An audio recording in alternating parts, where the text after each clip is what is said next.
Okay hello. Yes sir. हाँ, कोई मुझे बता सकता है कि मेजरमेंट समझ में आया सभी को? मेजरमेंट क्या है?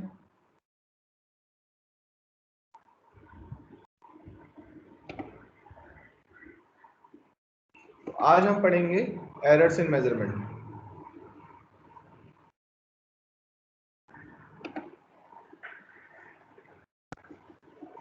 स्क्रीन दिख रही है आप लोगों को? Yes sir.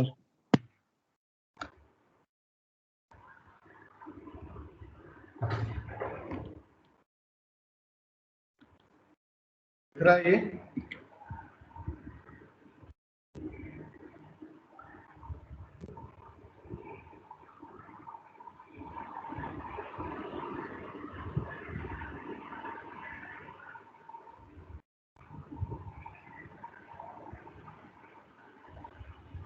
मैं लिख रहा हूँ, दिख रहा है आपको?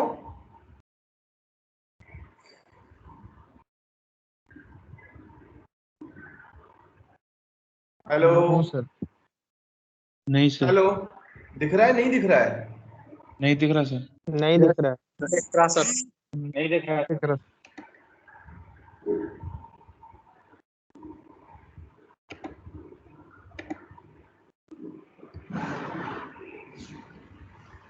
अभी दिख रहा है जो लिखा हुआ है? Yes sir. Yes sir. Yes sir. So errors in measurement. तो बताइए क्या होता है एरर? क्या होता है? What is error?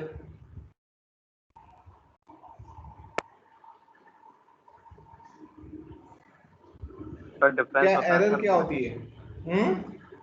डिफरेंस होता है सर एक्चुअल वैल्यू और मेजर्ड वैल्यू। हाँ, तो एक्चुअली क्या है कि मेजरमेंट कोई भी अगर हमारा होता है, चाहे लेबोरेटरी में हो चाहे कहीं भी हो, उसमें एरर्स तो होगा ही होगा। ठीक है, कोई भी मेजरमेंट इस दुनिया में ना वो एरर से फ्री नहीं है। हर मेजरमेंट के साथ में एरर होता ही होता है। ठीक है, अगर हम कितना भी इक्विपमेंट को प्रिसाइज मान लें, जो प्रिसीजन होता है ना, प्रिसीजन जो कल मैंने टर्मिनोलॉजीज बताए थे आप लोगों को लास्ट क्लास में, तो कितना भी किसी भी इक्विपमेंट का प्रिसीजन बहुत एडिक्वेट हो, हाई हो, लेकिन उस ठीक है कोई ना कोई एरर उसमें जरूर रहेगा। ठीक है, कोई भी अगर आप दो वैल्यू मेजर करोगे तो उसमें एरर जरूर आता है।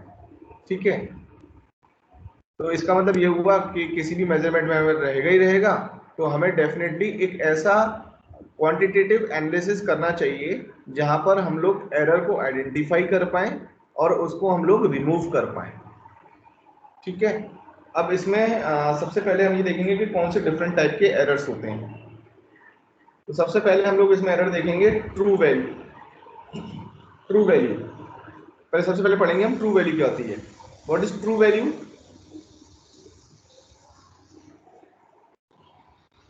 What is true value? Last class में डिस्कस किया था हम लोगों ने ये।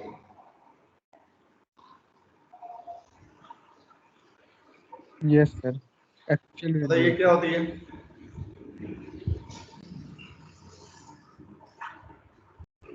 अब इसको लिख लो क्योंकि कभी कोई छोटी छोटी टर्मिनोलॉजीज आपके उसमें आ जाती हैं। The true value of a quantity, लिख लो इसको आप। The true value, the true value of a quantity, the true value of a quantity to be measured, to be measured may be defined, the true value of a quantity to be measured may be defined as the average, average होता है of an infinite number of, infinite number of measured values, infinite number of measured values when the average deviation, when the average deviation due to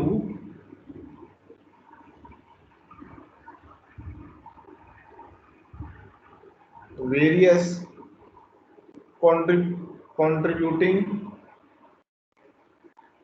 factors tends to 0। अच्छा, आप सभी के पास book है? सभी के पास? No sir, नहीं है। तो फिर बुक कैसे लोगे आप लोग? कैसे पढ़ोगे फिर ये?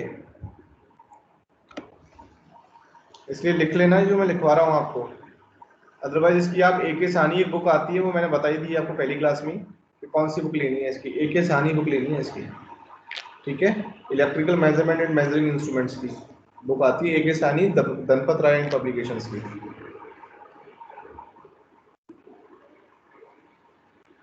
लिखा आपने? तो ट्रू वैल्यू जो होती है किसी भी क्वांटिटी की जो मेजर करना है वो कैसे डिफाइन होगी? अगर हमने काफी बार आपने क्या किया कि मेजरिंग कर रहे हो आप, 100 बार, 200 बार, 1000 बार आपने मेजर किया, जो भी मेजर करके वैल्यू आई आपने उसका एवरेज ले लिया, ठीक है? और उसका एवरेज जो डेविएशन है, सारे फैक्टर्स कंसीडर करने के बाद वो टेंड्स टू 0 पे अगर हमने कंसीडर किया है तो हम वो कह सकते हैं वो ट्रू वैल्यू है। और ट्रू वैल्यू जो है practically not possible. True value जो है आइडियली तो मानते हैं जो ट्रू वैल्यू है किसी भी चीज की, बट प्रैक्टिकली ये पॉसिबल नहीं हो पाती, ठीक है? अब एरर में पढ़ेंगे हम लोग static error. What is static error?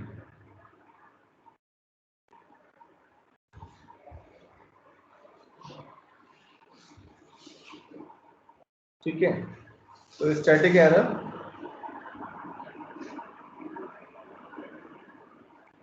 हम पढ़ेंगे।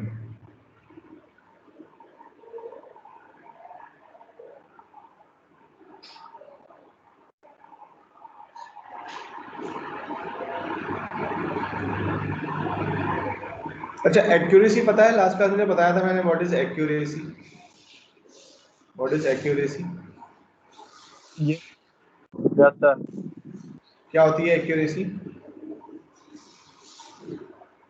Degree of closeness to an accepted standard value. क्या? सर स्टैंडर्ड वैल्यू की कोई वैल्यू आ रही है, वो कितना क्लोज है? Degree of closeness to to an the accepted standard value. Accepted standard value मतलब ट्रू वैल्यू के, टू। ठीक है?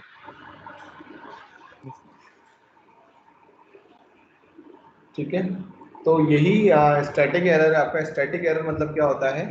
स्टैटिक मतलब जो एरर आपका हमेशा फिक्स आ रहा है, ठीक है? So this static error is defined as the difference between, लिख सकते हो आप इसको, it is defined as the,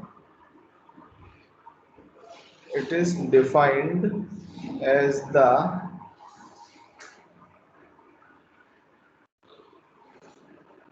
difference between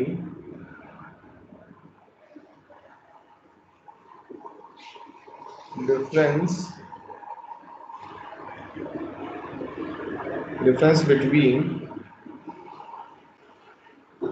measured value, जो मेजर किया है आपने वो value, measure value, and true value, true value of the quantity, true value of the quantity. यानी अगर बात करें डेल ए जो है, अगर आपका स्टैटिक एरर है तो ये जो ए एम है मेजर्ड वैल्यू है, और ये जो ए टी है ये ट्रू वैल्यू है। क्लियर है? तो ये फॉर्मूला होता है, ये फॉर्मूला है इसका। ये फॉर्मूले जो होगा थोड़ा याद रखना, एक आध दो छोटे छोटे न्यूमेरिकल्स भी इसमें आ जाते हैं, ठीक है? अच्छा, डेल ए को हम लोग ना एब्सोल्यूट स्टैटिक एरर भी बोल सकते हैं किसी भी क्वांटिटी ए की। ए कोई क्वांटिटी है, ठीक है?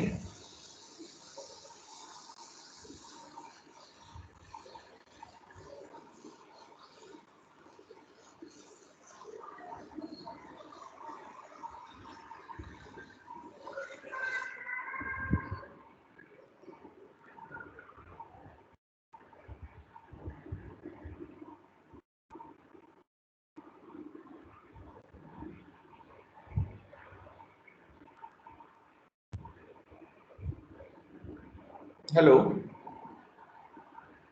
Yes sir. हाँ, तो मान लीजिए अगर मान लो हम लोग बोले कि जो एब्सोल्यूट एरर है वो डेल ए के बराबर भी हो सकता है। कुछ सिचुएशन होती है इसमें, ठीक है। इसमें पहले लिख लो जो एप्सिलूट ये एप्सिलॉन ए क्या है, एप्सिलॉन नॉट जो है वो absolute static error of quantity A है।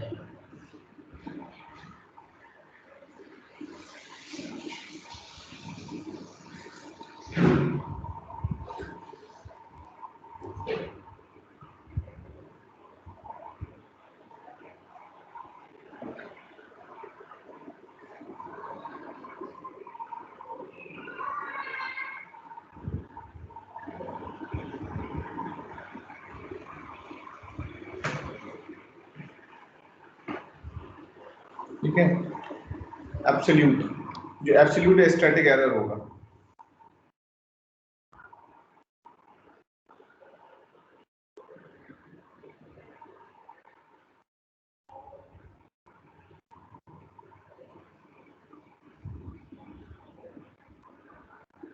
ठीक है, अब इसमें क्या है, अब एक होता है रिलेटिव स्टैटिक एरर, एक रिलेटिव स्टैटिक एरर होता है, रिलेटिव स्टैटिक एरर। अच्छा एक चीज बताओ, जैसे अगर मैं किसी चीज की मेजर एरर आया, मान लो मेरा, अगर मेरा एरर आया 2 सेंटीमीटर, सपोज कोई भी मेजर कर रहा हूँ वैल्यू 2 सेंटीमीटर आया, तो हम क्या कह सकते हैं, ये एरर जो है बड़ा है या छोटा है? हेलो। Yes sir. छोटा है। छोटा एरर है। सर वो तो क्वांटिटी के बेसिस पे ही कहेंगे ना सर। एग्जैक्टली, क्वांटिटी की बेसिस पे कहेंगे, बिल्कुल सही बोला किसी ने, अगर बोला कौन किसने बोला है ये, ठीक है। क्योंकि अगर सपोज करो कि अगर मैं मेजर कर रहा हूँ, अगर मान लो मैंने मेजर किया, कोई मेजर्ड वैल्यू अगर आपकी आ रही है, उसकी ऑर्डर जो है वो है 1 किलोमीटर। 1 किलोमीटर कितना हो गया, 1000 मीटर, और 1000 मीटर मतलब कितना सेंटीमीटर हो गया ये, 10⁵ × 10⁵ अरे भाई 1 मीटर में कितने सेंटीमीटर होते हैं, 100। 100 सेंटीमीटर होते हैं, तो ये कितना हो जाएगा,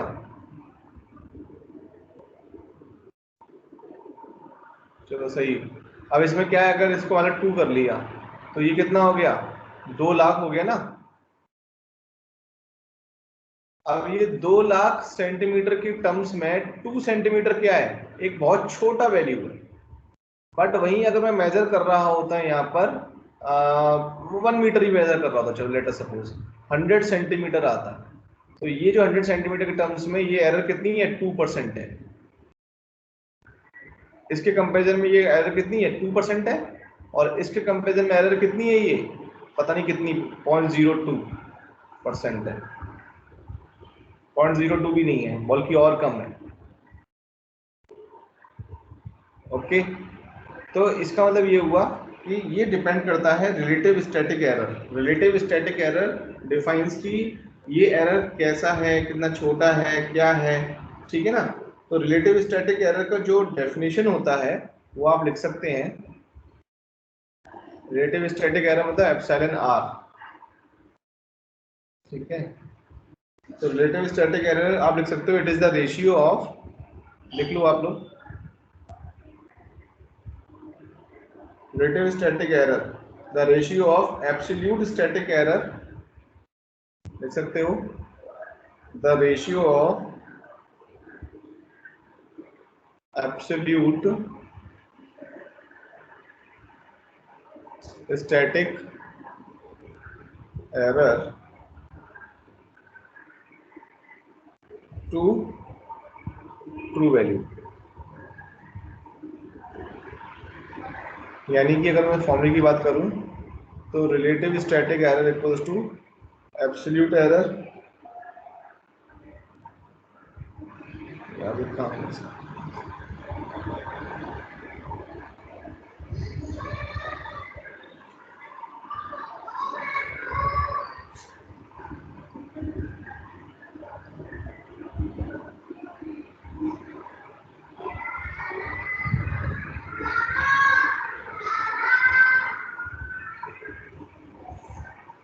तो इसमें क्या लिख सकते हैं, तो relative static error equals to absolute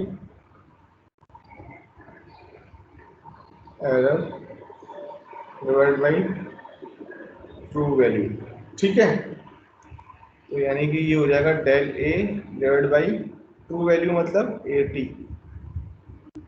इसको एब्सोल्यूट एरर भी बोल सकते हैं, एब्सोल्यूट स्टैटिक एरर मतलब A T.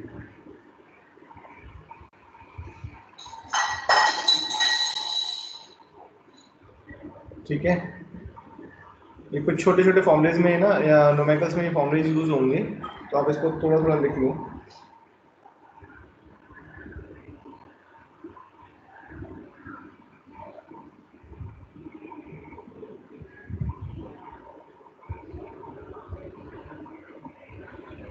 Percentage of static error क्या होगा, वो परसेंटेज से परसेंटेज के फॉर्म में निकालेंगे तो इनटू 100 कर देते हैं।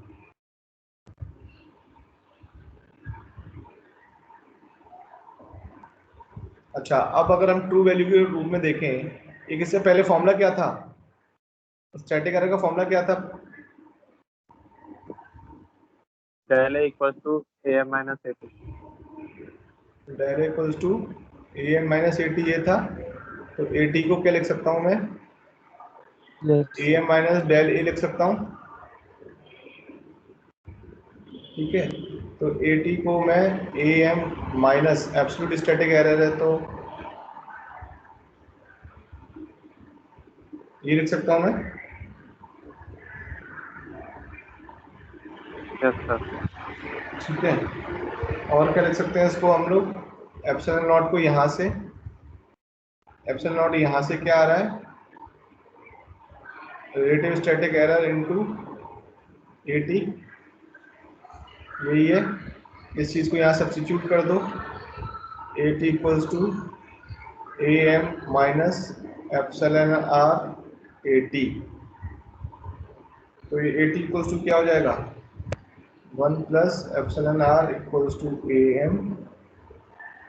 तो ए टी यानी कि true value equals to measured value divide by 1 plus relative static error. Clear है ये फॉर्मूला? Yes sir. ये यस फॉर्मूला सर। याद रखना आप इसको, ये फॉर्मूला यूज होगा।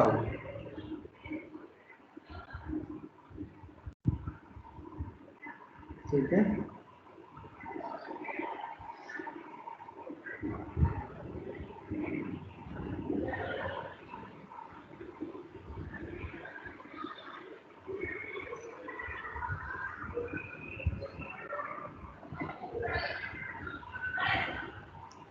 ओके।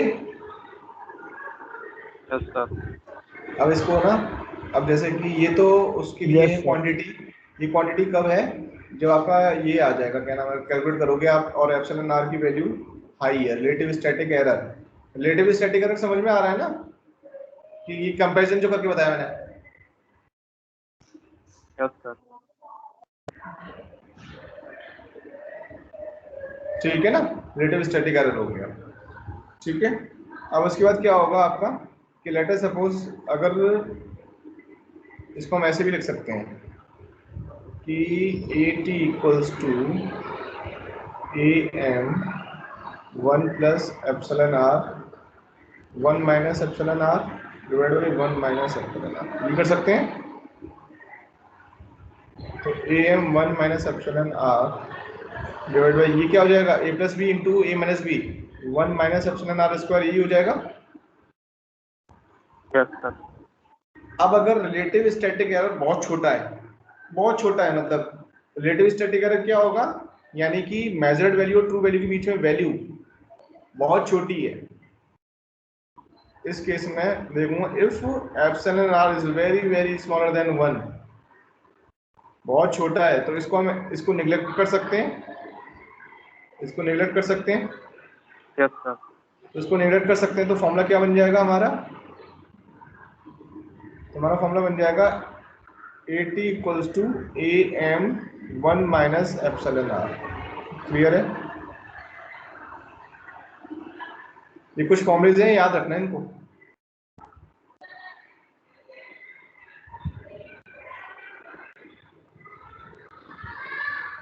अगर बात करूं तो कुछ फॉर्मूलेज हैं जो मैंने अभी आपको लिखवाए।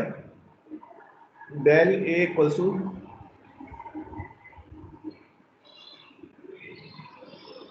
यहाँ पर आप इसको कर सकते हो, इसको बता देते हैं।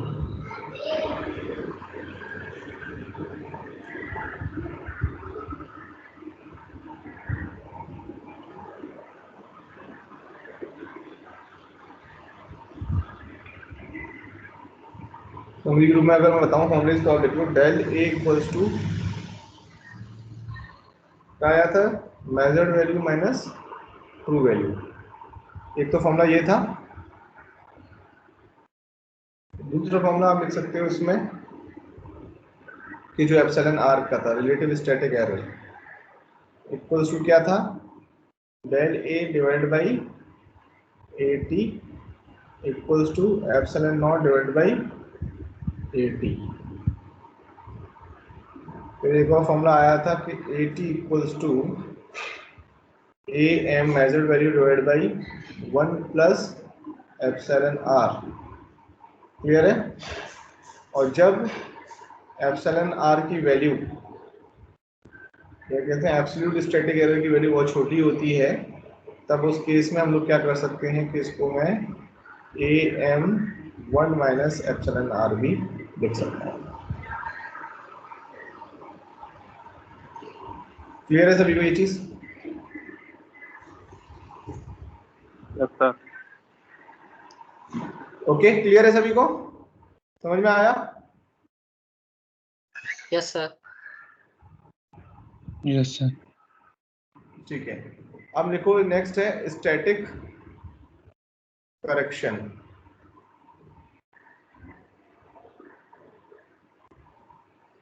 What is static correction? तो आप लिख सकते हो it is the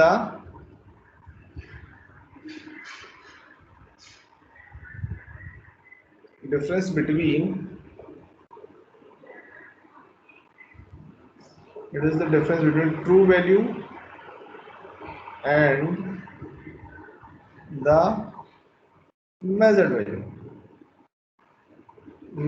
value of the quantity। समझ में आया? यानी कि भाई जो एरर था इसको अपोजिट कर दिया, वो करेक्शन करना है उतना ही, del C equals to A T minus A M, simple. Clear है कि नहीं? स्टैटिक एरर का अपोजिट। भाई करेक्शन कितना करना होगा, जितना एरर आया है। So therefore del C will always be equals to del A minus of, जितना एरर उतना ही करेक्शन। ठीक है? Yes sir. Yes sir.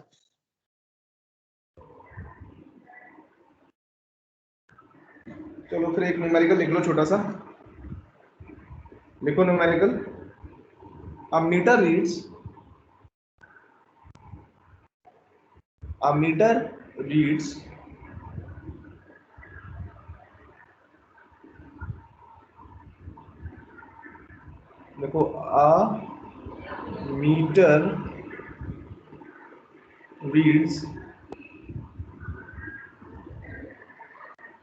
127.50 volt,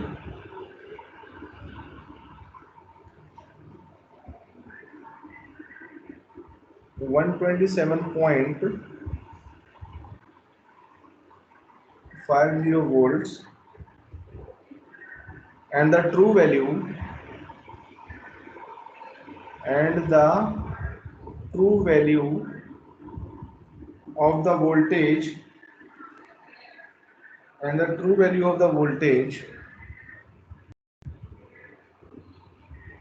value of the voltage is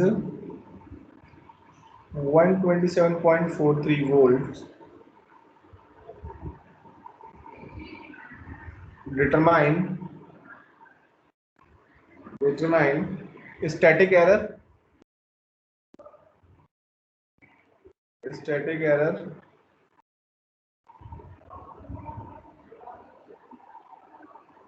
और दूसरा static correction of the instrument,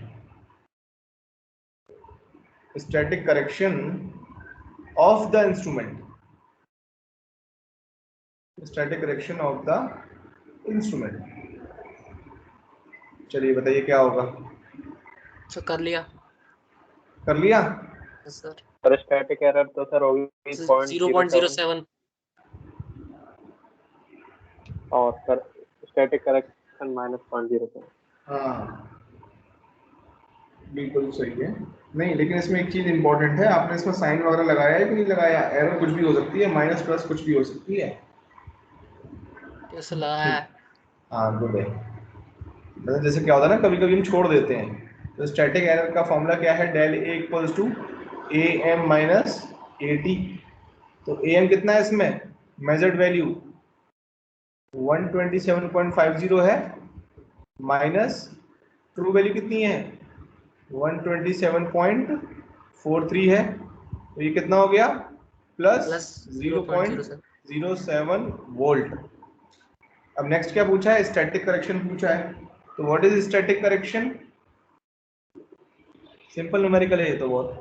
del C equals to minus of del A, तो ये हो जाएगा माइनस ऑफ 0.07। सभी ने कर लिया क्या? Yes sir. Yes sir. Good. चलो अब नेक्स्ट Yes, sir. न्यूमेरिकल। ठीक है ठीक है ठीक है।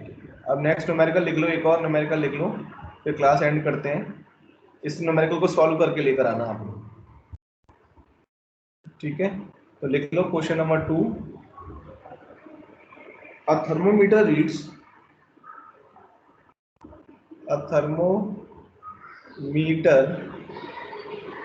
reads 95.45 degree centigrade, 95.45 degree centigrade, and the static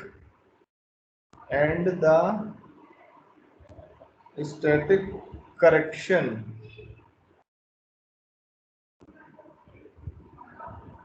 given in the correction curve, and the static correction given in the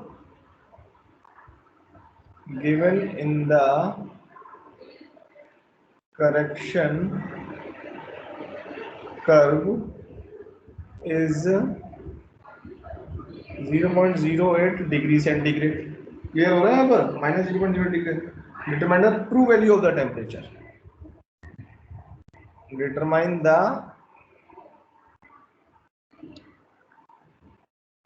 true value of the temperature. भाई अब ये न्यूमेरिकल लिख लो, आप इसको सॉल्व करके लेकर आना, कल डिस्कस करेंगे इसको। लिख लिया सभी ने numerical? Yes sir. Yes sir. Yes ऐसा सर। तो नहीं है इसमें न्यूमेरिकल ना लिखा हो? भाई सबको लेकर आना है करके, मैं पूछूंगा।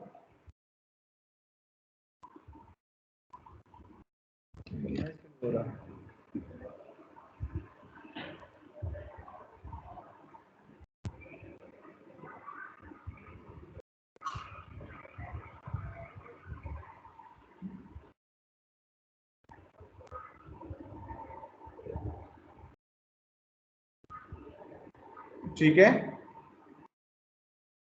Yes sir. तो कर लो, अच्छे से करना इसको, ठीक है? समझ में आ रहा है आप लोगों को? आ रहा है सर।